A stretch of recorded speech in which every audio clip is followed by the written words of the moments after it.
Thank you very much to the commenter who told me I missed that. Hello and welcome back to Let's Play The Legend of Zelda Ocarina of Time Master Quest. In the last episode, we finished up the Water Temple, and I discovered that Morpho's really not as bad as I thought it was. And in this episode, we are going to move straight to the next temple. Unfortunately, I am post-commentary for this episode. The audio did not record, I got the video footage just fine, but OBS does this thing where every now and then it resets my microphone settings and it sets it back to the default, like, webcam microphone, and then it doesn't pick up the audio because I'm using the plug-in microphone. Whatever, I lost the audio. Normally, this is the kind of thing that I would just redo. I would just redo the episode. But normally, I don't do blind Let's Plays, and unfortunately, I go into the next dungeon in this episode, and I would like to have the footage of my initial reactions and, like, figuring out the puzzles for the first time. And thankfully, there wasn't anything, like, dramatic with the commentary. It wasn't like with the Fire Temple where there was, like, the torch and everything. Nothing super crazy happened. But I would like to at least show you the route that I took as I was trying to figure out the dungeon. We are heading to Kakariko Village next. I'm gonna try my best to be entertaining. Post-commentary really isn't my specialty. I've only ever done one other post-commentary episode, and that was that one Voss fight in the original Sentinels of the Multiverse. So I'm gonna do my best. This is not a skill I've really developed. If I have to just sort of let it be and just let the footage sort of go commentary-less, I guess I will, but I will try not to do that. Oh yeah, I was having trouble summoning Epona here. I played the song and she didn't come. I don't know if maybe she was stuck behind something. I guess we can... No, I'll save question of the day, because we're going to go into Kakariko soon and get a cutscene. There's only 2 temples left. The next temple coming up is my second favorite in the vanilla version. And I will say that based on the episode that I've done of it so far, I am really enjoying it. We'll see how, if that continues. But yeah, I've already talked about how in the original my favorite temple was Forest Temple, and then my second favorite is the one that's coming up right now. And then my third favorite is either the Water Temple or the last temple that we haven't seen yet. Just kind of depends on how I'm feeling at the time. Let's look for someone who might know something about the other sages. Yeah, that's not helpful at all. I guess they figured eventually you'd just wander around and find this cutscene.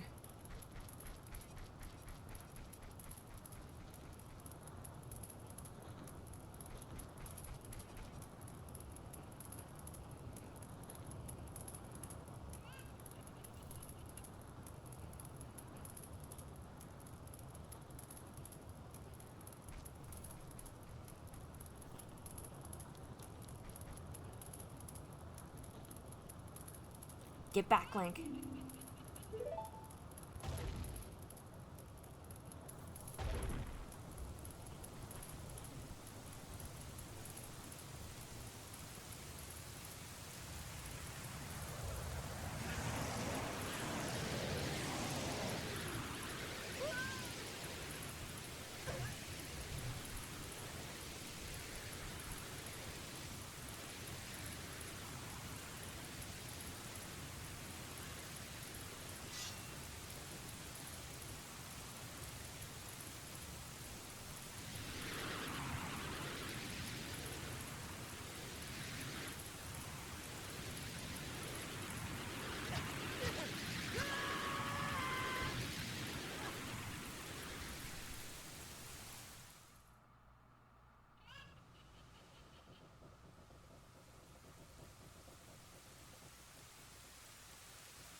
Looks like you're coming around.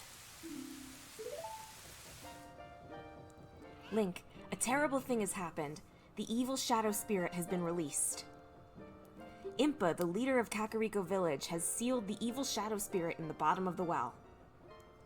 But the force of the evil spirit got so strong, the seal of the well broke, and it escaped into the world.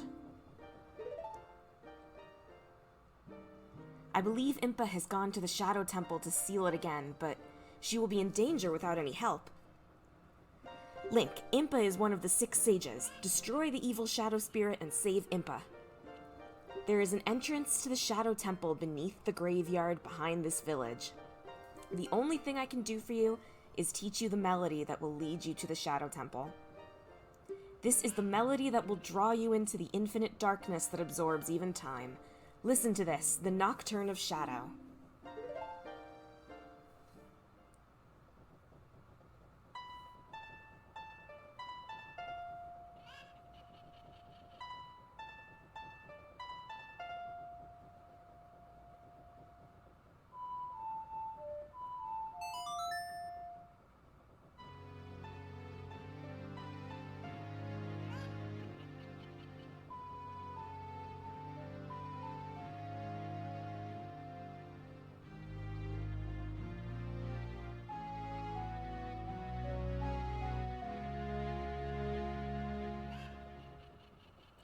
You have learned the Nocturne of Shadow. I do like how the song does end up resolving in the end. Let me take care of the village. I'm counting on you, Link.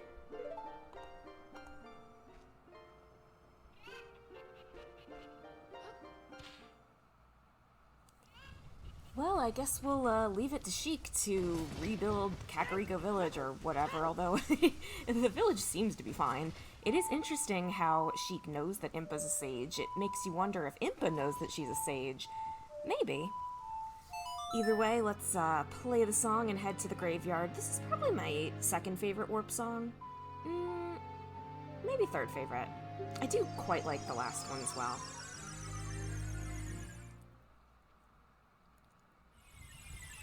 Now, I'm trying to think if there's other item. There is one other item that we don't have that they could potentially use to make us come back for a Skulltula. Hopefully not. I really would like to not have to do that. This puzzle is from the original. This is still vanilla gameplay here. I'm pretty sure this is the way the game checks to make sure you have Din's Fire. Din's Fire has been very useful in previous temples in Master Quest.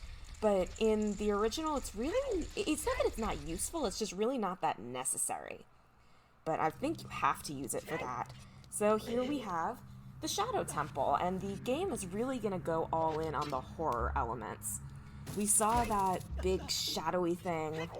Oh, the shadow will yield only to one with the Eye of Truth, handed down in Kakariko Village. Yeah, we saw that big shadowy monster coming out of the well, all big and scary and invisible and intimidating. And then, of course, there's the bottom of the well, which we've already done, and you can do it any time once you get the Song of Storms. And but you're supposed to do it now. This puzzle, you have to use the Lens of Truth. Well, you actually don't have to use the Lens of Truth for it. You can brute force it. But if you use the Lens of Truth, make my beak face the Skull of Truth. The alternative is descent into the deep darkness.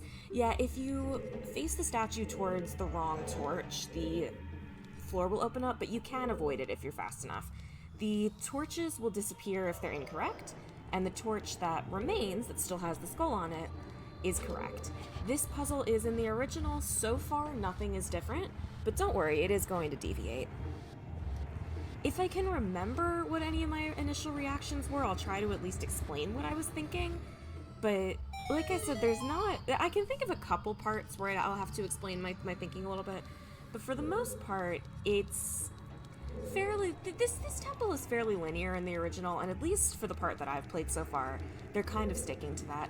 A lot of people don't like this temple because of that. It's not as it's not as complicated as some of the other temples. I think that's kind of a breath of fresh air. I think not every temple needs to be the same kind of formula. It's nice to have one that's a bit more linear and easy to figure out. At this point, I think I'm wondering if they're going to make us get the dungeon item and come back here. But nope, I noticed the torches there.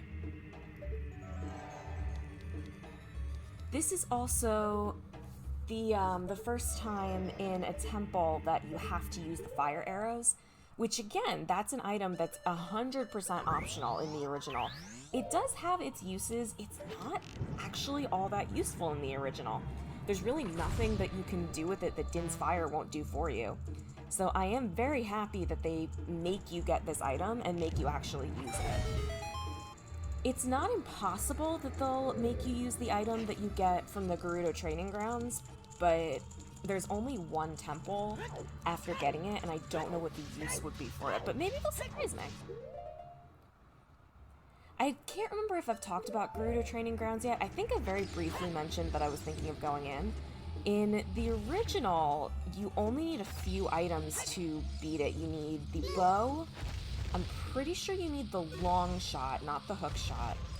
And I think bomb tubes might be helpful. I don't remember. It's very late in the game, so it's not something that I have a ton of like experience and memory with. But in this version, for all I know, you're gonna need all of the dungeon items. So I didn't want to go in and get myself stuck. Much like the bottom of the well, there's going to be these walls here. I think I noticed Navi going green in the middle of the room here. I don't think I ended up figuring out what that was for. But yeah, I was just throwing some bombs at the walls, walked through a few of them. This temple really does want you to have the Lens of Truth. You can do it without it. If you know the things are around, then you can just do the things. You can walk over the platforms, you can open any invisible chests. But obviously it's easier if you have it. And it's easier if you have double magic like we do. Yeah, I never figured out what's in the middle of the room there. Hopefully it's not important, but if it is, we'll come back and we will figure it out. Nothing hidden there. So I did take note that there is a door that's locked by a small key in there. We'll come back to that later. I like this room. I think that little spinny blade thing is kind of funky. So this is the first room that's like really significantly different than the original. I think this room might have come later in the temple, and also there weren't all these sculptulas. And I'm doing me and just sort of brute forcing everything. No need to hate this wall, it's saying something. It says, if you want to see a ferry to the other world, come here. I decide not to do that yet, it's too soon. Or at least in the original it would be too soon, so I skipped that for now, and I'll come back to it later. Should have used Farore's Wind, I wasn't really thinking that all the way through, but it's okay, you'll see what I do to figure that out later. But yeah, I like this spinny blade thing. It's a little bit of set dressing that you only see in this temple. This is the haunted temple. I don't know. For the most part, usually in most Zelda games, I like the haunted temples because they're not usually like really that scary. The exception is Wind Waker. I think we might have already talked about my opinion of the Wind Waker redeads. I was so upset to see that they came back in Echoes of Wisdom.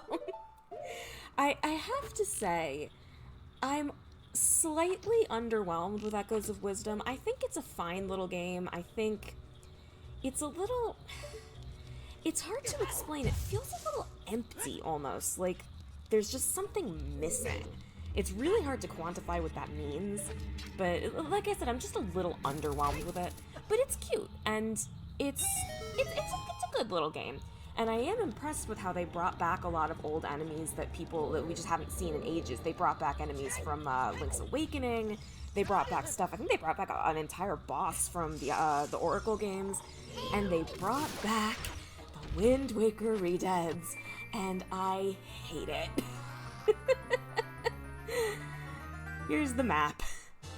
I like that Wind Waker is getting a little bit of acknowledgement, but I hate that that's the way they did it. I don't really plan to play a whole lot of, if any, 2D Zelda on this channel. It's just really not my thing. The closest thing that's not entirely true, actually. There is one 2D Zelda that I really like, and that would be Four Swords Adventure. Other than that, I like Link's Awakening well enough. I like Link to the Past. That's like the closest that I have to a 2D, like a classic 2D Zelda game that I really enjoy. I think A Link Between Worlds is absolutely brilliant, but it's just not my style. I don't really like 2D games all that much. Just in general, that's not just a Zelda thing. Those guys go down real easy with the big Goron sword.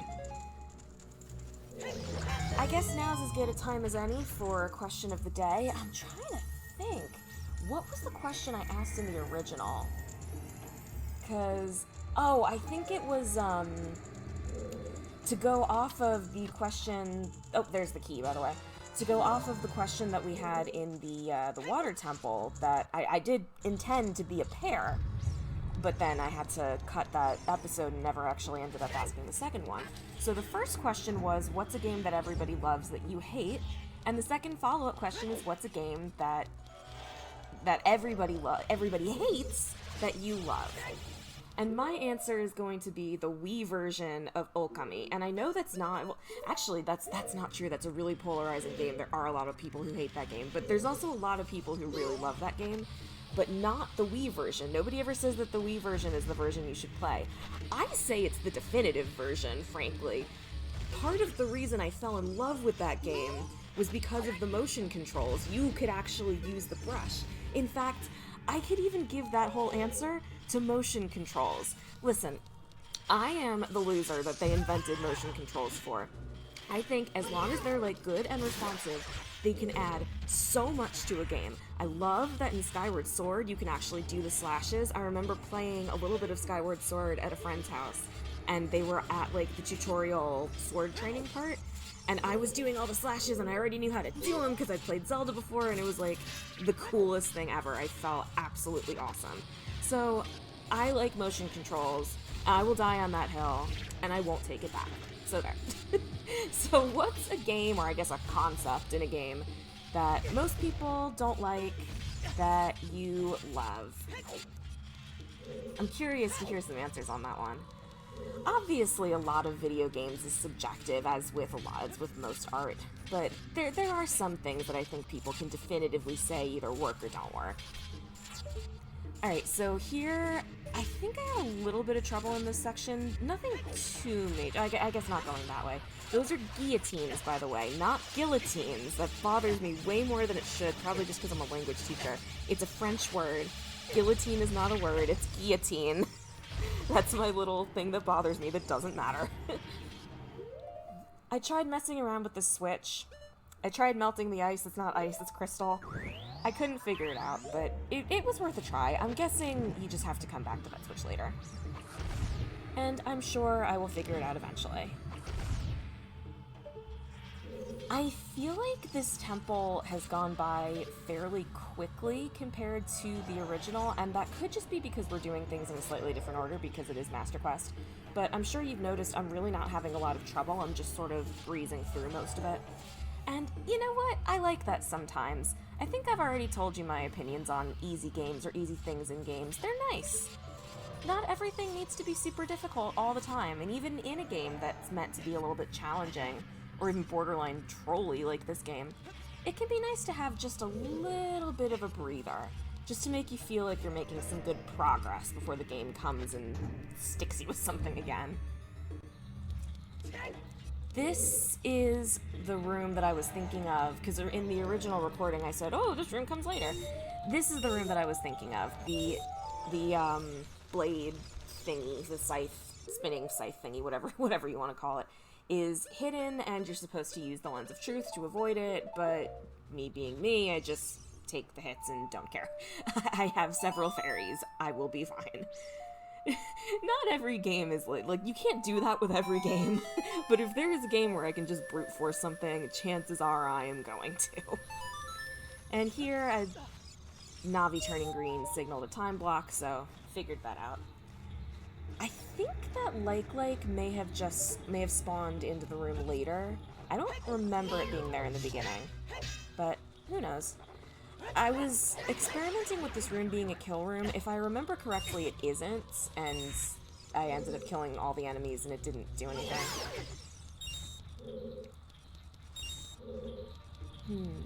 Now I forgot what happened in this room, and I'm actually kind of curious to see what happens. Oh, I did mention that the silver rupees are worth, I believe, 5 rupees each. You can't tell because I'm full on rupees right now, but they are worth money. Hidden chest. That's something that happened a lot in the original as well. Again, if you know that's there, then you can absolutely just kick it open anyway. Got that key, and I've already kind of forgotten where I'm supposed to use it, because we've seen one locked door so far, and I already unlocked it. So at this point, I was sort of forming a bit of an exit plan here. What are we going to do going forward? And of course, I didn't quite get the placement right for that time block. I figured I'd pick up the heart seeing as I'm going for the brute force route in this room. You know, dying wastes time and then it wastes a healing item. It's not like I try to get Link killed. Yeah, here I'm looking around to see if there's any more enemies. Maybe it was a kill room and I just don't remember. I don't think it was, because we got that key from the hidden chest. But, you know, you gotta check. It would be a shame to have to come back. Peace. They do manage to be so annoying. Yeah, it wasn't a kill room, but again, just had to check. I'm just checking for more enemies here. Haven't seen any Skulltulas yet. Hopefully they won't be too much of a pain in the neck to get to. Actually, now that I'm thinking about it, well, it's not true. I was gonna say, the item from the last temple isn't really used for all that much. There's not really much they could do to make you use it for a Skulltula, but that's not entirely true.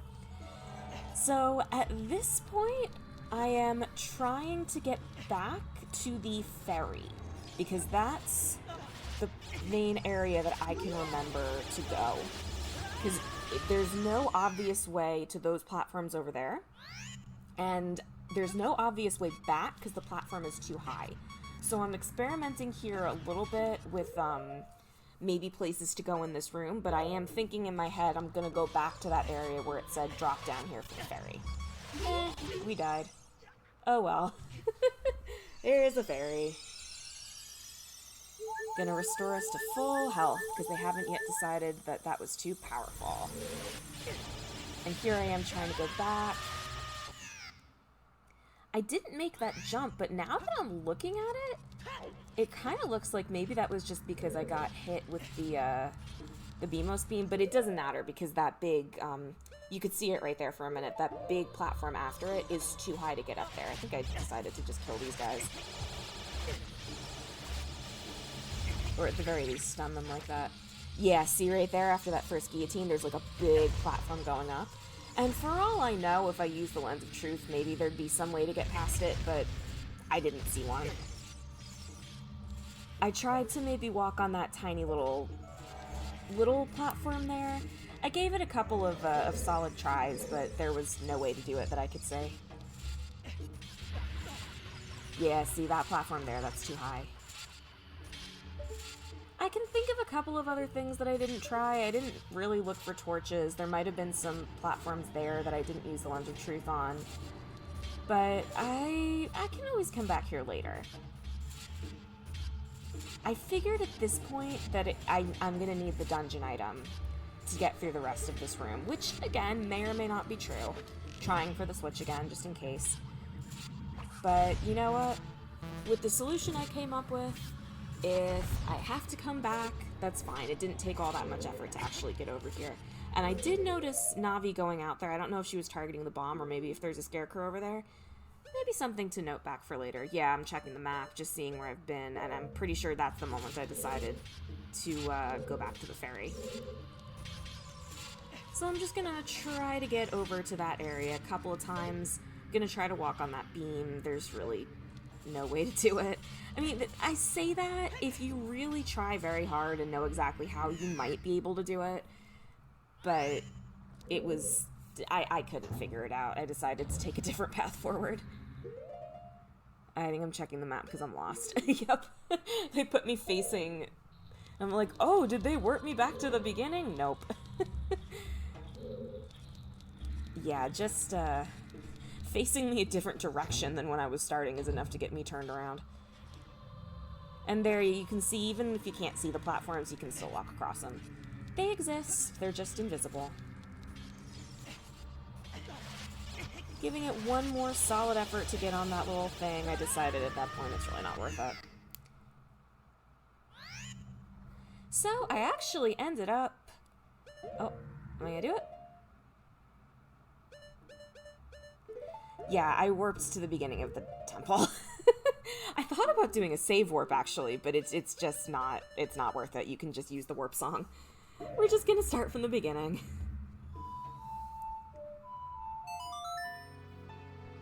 Again, there might have been something else I can do in here. This is probably not what you're supposed to do, but it's not like it took me very long to get into that room, and perhaps if I start it from the top of the room, I'll be able to figure something out or see something that I didn't see before.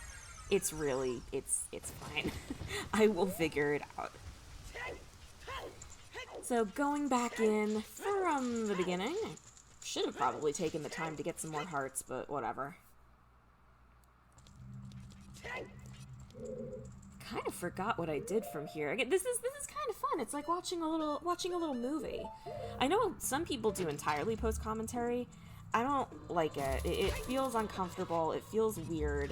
When I'm playing the game, it doesn't feel like I'm just sitting and talking to myself, because a lot of people say that they have trouble with YouTube videos because they just feel like they're sitting talking to themselves and it feels weird. But I don't feel that when I'm actually playing the game. But here, sitting doing post commentary and not actually doing anything, I feel like I'm just sitting and talking to myself, and it feels weird. I don't like it. So yeah, there's another locked door. Just coming back up here. Saving some trouble. Seeing a lot of the same architecture. One who gains the Eye of Truth will be able to see what is hidden in the darkness. A lot of the same architecture that we saw in the bottom of the well. I'm sure there's lore implications there. Oh, that's right. I decided to switch back to the normal sword here so I could use the shield and block those pots. Let's see, yeah. Magic is good. Would have preferred hearts, but beggars can't be choosers. Yeah, and that's an example of... Oh, Shadow Temple. Here is gathered Hyrule's bloody history of greed and hatred. Yeah, I'm sure people have figured out the lore of the bottom of the well and the Shadow Temple. People have theorized that it was like a torture chamber or like a place where people were executed, but like I choose to not think about it that deeply. I'm sure if you're interested, I'm sure there's videos about it. You can tell which walls are fake because of the glowing eyes, but also you could just put the lens of truth on. I definitely got really turned around in here. Actually, I'm not sure that's true with the glowing eyes. That's just a pattern that I noticed, but maybe that's not true all the time. But it's been true for the last couple times. Time block there. I was in the middle of a thought. What was I gonna say? I lost my train of thought. Darn it, I'm sorry. It's annoying when people do that. I don't like it, so I try not to do it. But sometimes you can't control it.